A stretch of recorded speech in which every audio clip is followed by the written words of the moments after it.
When my mom passed away, the world felt too quiet. Grief has a strange way of hollowing out time. Everything slows down, and yet the days blur together. I spent the first few weeks drifting through the house, surrounded by the things she left behind.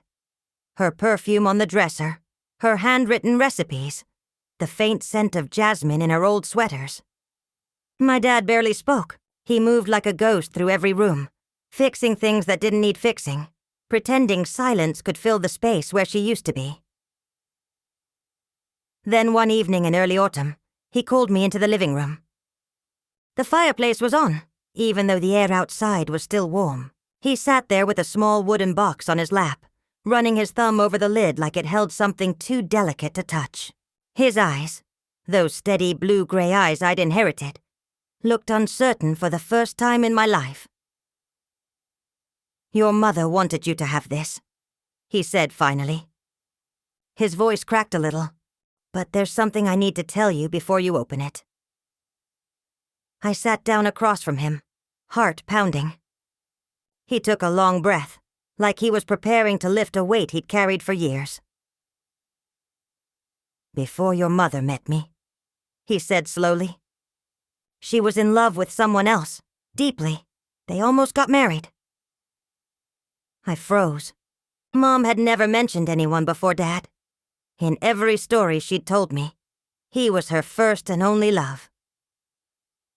"She broke it off because he enlisted," Dad continued. "And a few years later she met me. She told me about him once, early on. Said she'd moved on, but after she passed I found letters. Dozens of them. She never sent them, but she kept them." He handed me the box. My hands trembled as I opened it. Inside were neatly folded letters tied with a faded blue ribbon, each one written in her elegant handwriting. The first was dated 30 years ago. "Dear James," it began, "I don't know if you'll ever read this, but I still think of you when it rains. Not because I regret leaving, but because part of my heart never really stopped waiting." I read until the words blurred. Each letter told fragments of a love that never quite ended, even after decades. They weren't confessions of betrayal. They were memories she'd never let fade. A quiet part of her that she'd kept alive in secret.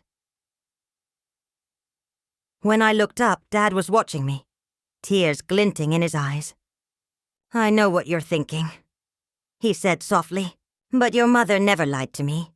She loved me. I know that. I just think she loved him too, in a different way." I couldn't find any words. The room felt heavier than the silence between us. Then he said the thing that shocked me. "I want you to find him." "Find him?" I repeated, stunned. He nodded. "If he's still alive, I want to give him these letters. It's what she would have wanted. She spent her life holding on to them. Maybe it's time someone else knew the truth." I stared at the box, at my mother's handwriting that felt both familiar and foreign. "Dad, are you sure? This could—" "I'm sure," he interrupted gently. "It's not about me. It's about her. About closure."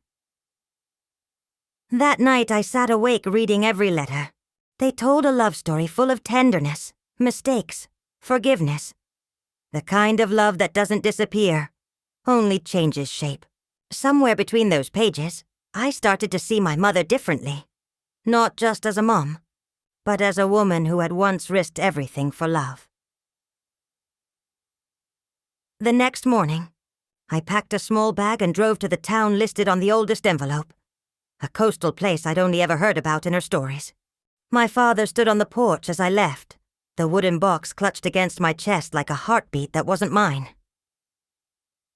The drive took 4 hours, long enough for my thoughts to unravel and reweave themselves. I didn't know what I'd say if I found him. I didn't even know if he'd still be alive. But as the ocean came into view, something inside me shifted. A strange calm, like the past was quietly calling me home. When I finally reached the small coastal town, I stopped by the address on one of the later letters. The house was still there. Pale blue shutters, a garden of wildflowers, wind chimes whispering in the breeze. I almost turned back, but then a man opened the door. He was older, maybe late 50s, with kind eyes and a weathered smile that held 1,000 untold stories. When I told him who I was, his expression changed. Shock, disbelief, then something like quiet recognition. "I knew your mother once," he said finally. "She had the brightest laugh I'd ever heard." I handed him the box. "She wanted you to have these." He opened it slowly, fingers trembling. When he saw her handwriting, his breath caught. "She kept them," he whispered, "after all this time." And as he read the first letter, I saw tears fill his eyes, not of regret, but of gratitude.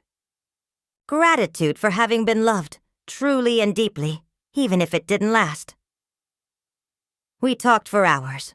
He told me stories about her youth, things I'd never known, the songs she used to hum, the dreams she'd had before life took her in another direction. Hearing those memories felt like meeting my mother all over again. When I left, the sky was streaked with orange and rose. He stood on the porch, the letters pressed to his chest. "Tell your father thank you," he said softly, "for loving her enough to let me remember her too." Driving home, I realized the story wasn't about loss or betrayal at all. It was about understanding that love doesn't always follow rules, that sometimes the heart remembers things we can't explain. When I handed my father the empty box, he just smiled and said, "Good. Now she can rest."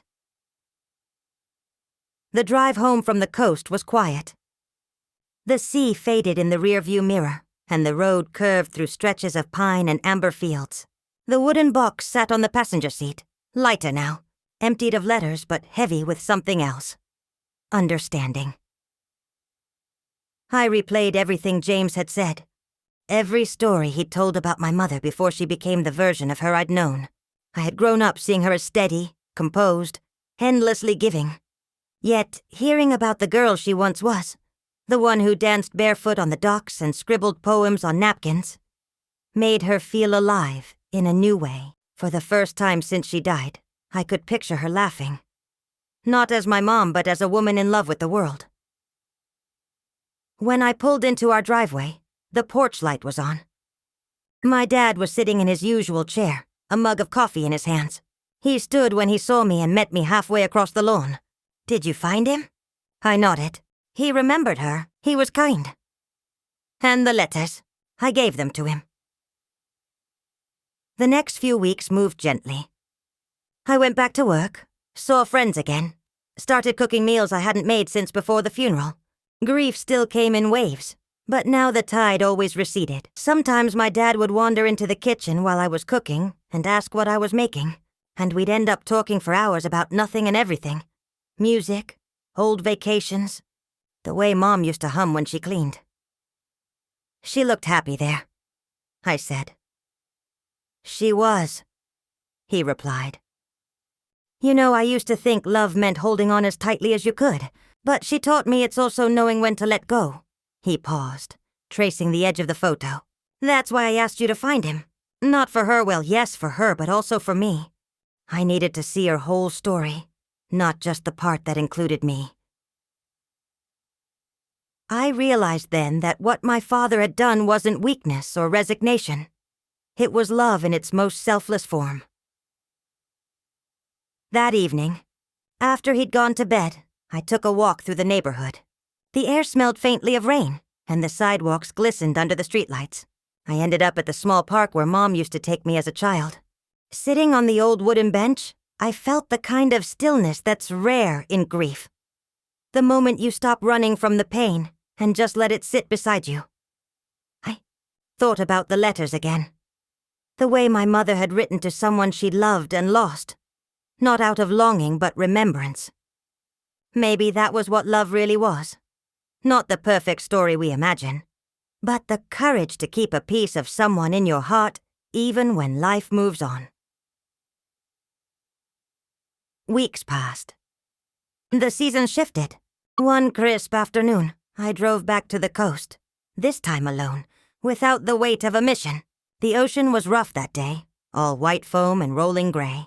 I parked by the cliffs where the gulls hung suspended in the wind, and for the first time since my mother's death, I spoke out loud to her. "I get it now," I said, my voice carried away by the waves. "You weren't hiding love. You were honoring it. You taught me that love doesn't end when someone dies. It just changes shape." I scattered a few of her favorite flowers into the wind, watching them drift toward the horizon until they disappeared. When I returned home, Dad was on the porch again. He didn't ask where I'd been. He just looked at me for a moment and said, "You look more like her every day." I smiled. Maybe I finally understand her. He nodded. Then I guess we're both learning. That night I sat in my room, opened a notebook, and began to write. Not letters to anyone else, but to myself. Small reminders, tiny fragments of truth. Love is not possession. Memory is not the enemy. Letting go is not forgetting. By the time I put down my pen, I realized something simple yet profound. The most shocking thing my father had ever asked of me had nothing to do with finding a man from the past. It was that he'd trusted me with my mother's whole heart, the beautiful, imperfect, complicated heart that had shaped both of our lives. And maybe that was the real surprise, discovering that closure isn't the end of love at all. It's the moment you learn to carry it forward, quietly, gently, into whatever comes next.